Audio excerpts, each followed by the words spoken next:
Thought it might be helpful to have a quick walk around the street.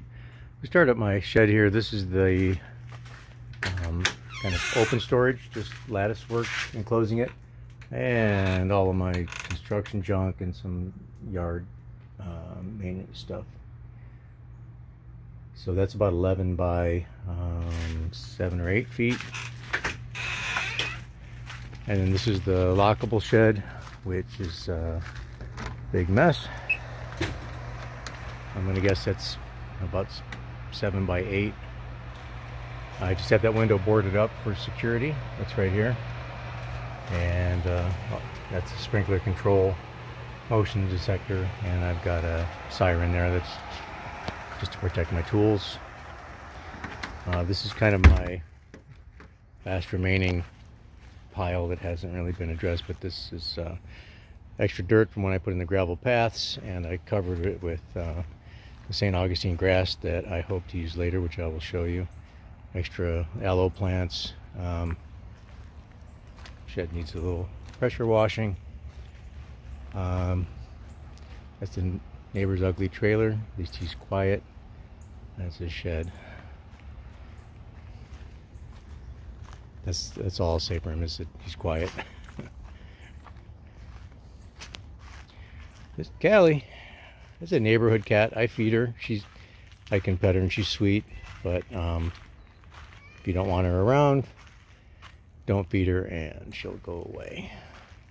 There's people that do put out food in the neighborhood, and so there are stray cats. So that's, I'm going to try and present some things that would be deal breakers to some people, because the truth is I don't want you to fly from far away to see the place if there's an obvious and quick deal breaker. So I'm trying to show you that that's the factory back there. I don't hear any noise now. It's typically quiet there. This is the berm for the railroad track. And my favorite oak tree. Okay, you have to mow your own grass here. That's, I don't know if it's a deal killer, but not everybody's going to like it. I will include a Ryobi electric mower that can do it pretty easily. It's self-propelled if you like. And, okay, this you can all see from the pictures. Yes, Kelly. The lot goes to those plants. This neighbor's very quiet also. Rarely comes out. Honestly, it's a pretty shabby trailer, but it doesn't look too bad. And the neighbor's nice enough. This is my haul of firewood for the fire pit. These are all beach sunflowers. I think is what they're called. It's a native Florida sunflower that hugs the dune sunflower, it's called. It grows on either coast on the dunes. Okay, the sidewalk here is broken. The reason I have these markings here, irrigation comes under there because it's scheduled to be broken up and removed. And this is where I was going to put the grass that I pointed out on the dirt pile, and that dirt would go here to kind of fill it in. So it's, I mean, I walk on it all the time, but it's a bit of a trip hazard, and the park is going to remove it. It could be tomorrow or who knows when. Okay, Eddie's trailer. It's pretty green.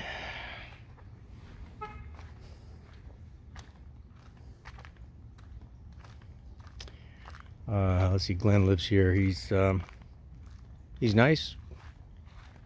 Never had any issues with Glenn. He kind of comes over for some street barbecues at my place before. Liz and her son here. She's a nurse. She's doing a lot of work on her place.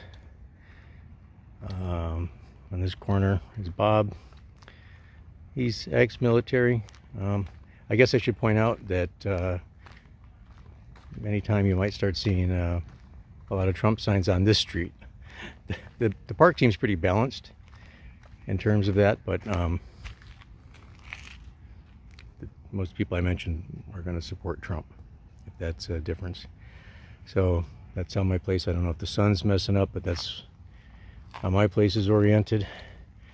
The streets in the park flood quite a bit. We just had a really good rain, like an inch.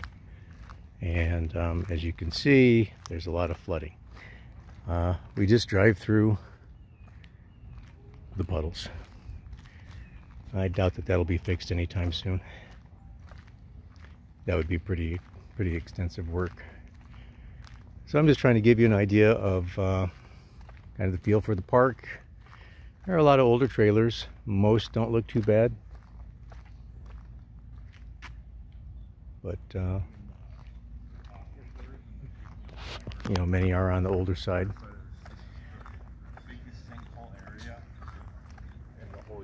Hey.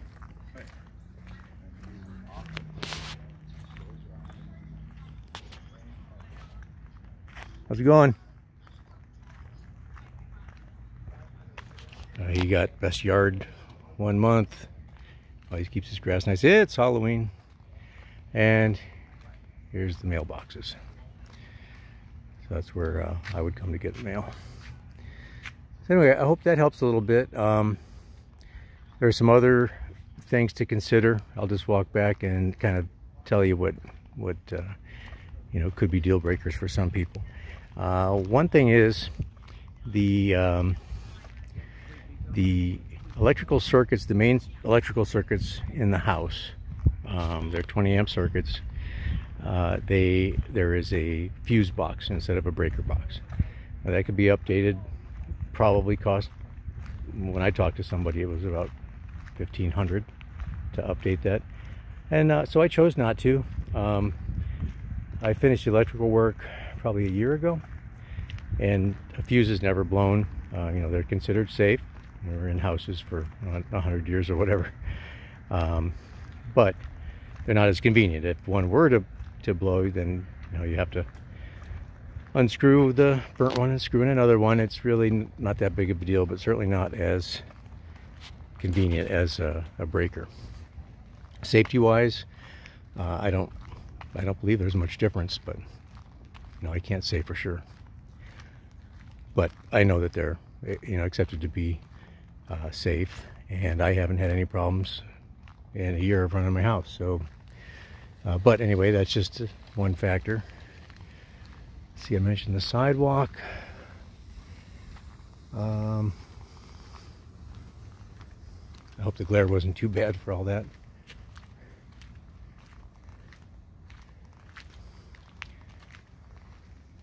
If you buy the place soon enough, you'll get a big load of firewood for the fire pit.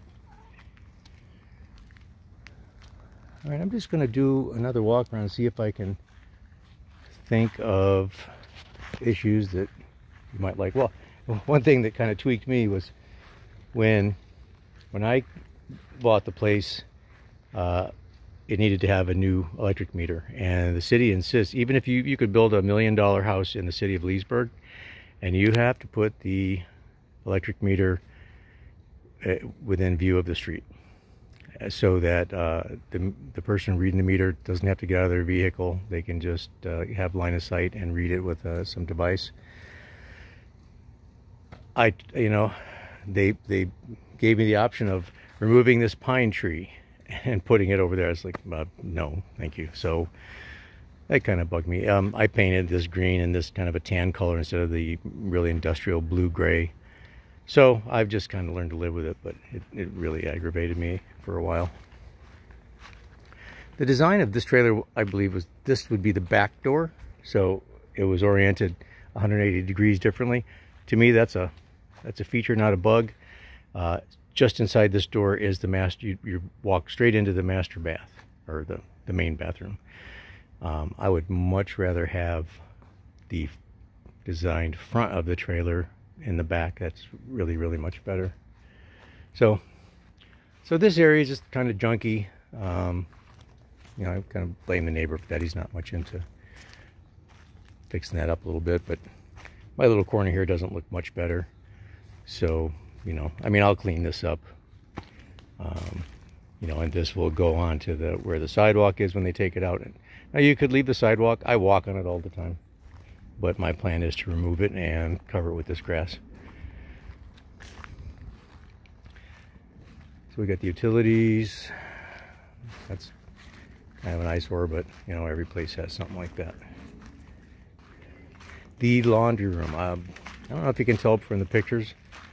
I mean, if I'm honest, I wasn't trying to make anything look small, but the laundry room is just big enough to go in. So literally just have enough room to open the doors, and I'm small, so I can go and stand in there. So these are really good washing machines, though. They have a Bluetooth function. I haven't bothered. Lots of options.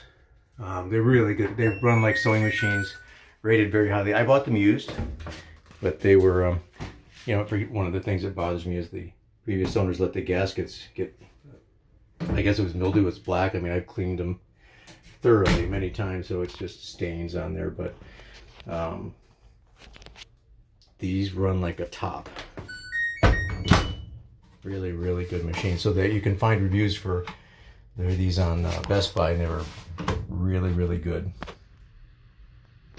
But this is a tiny space. You have a GFI outlet. It doesn't show it there, but the outlet in the back that feeds this one is ground fault circuit interrupted. So you're safe there. A little bit of storage.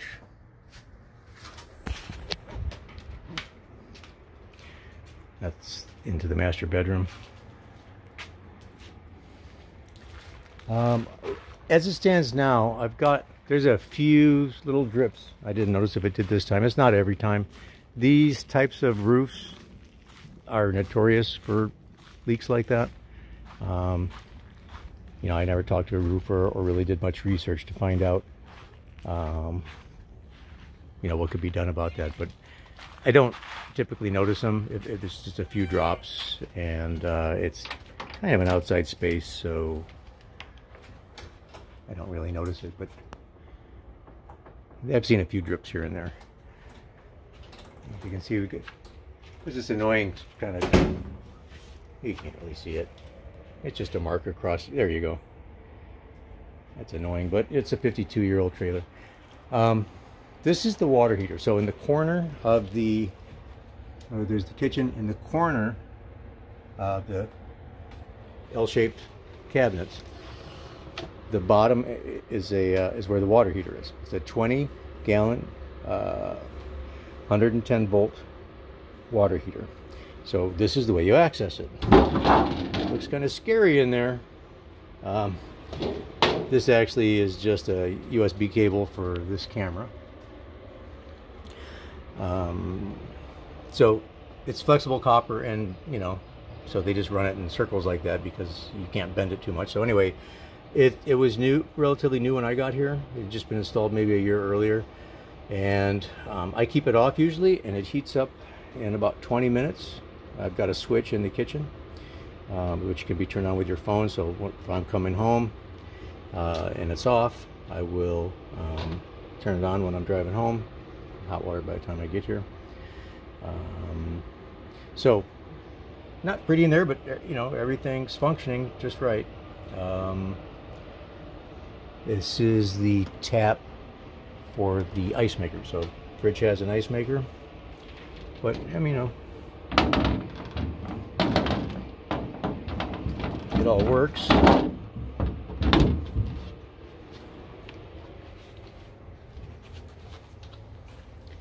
Anyway, this is getting kind of long, so as I think of more things, I will either shoot another video if there's enough inside. You know, I just mentioned the electrical, the fuse box, but I can't think of anything else off the top of my head. Callie, of course, is a problem. She's awful sweet, really, but it's kind of, you know, she's great to have around if you like cats. And apparently it's dinner time. Anyway, enjoyed talking to you, Nancy. And, you know, if you have any more questions, feel free to give me a call. And, you know, I'll do my best to address them and cover anything that might be an issue before you book a flight.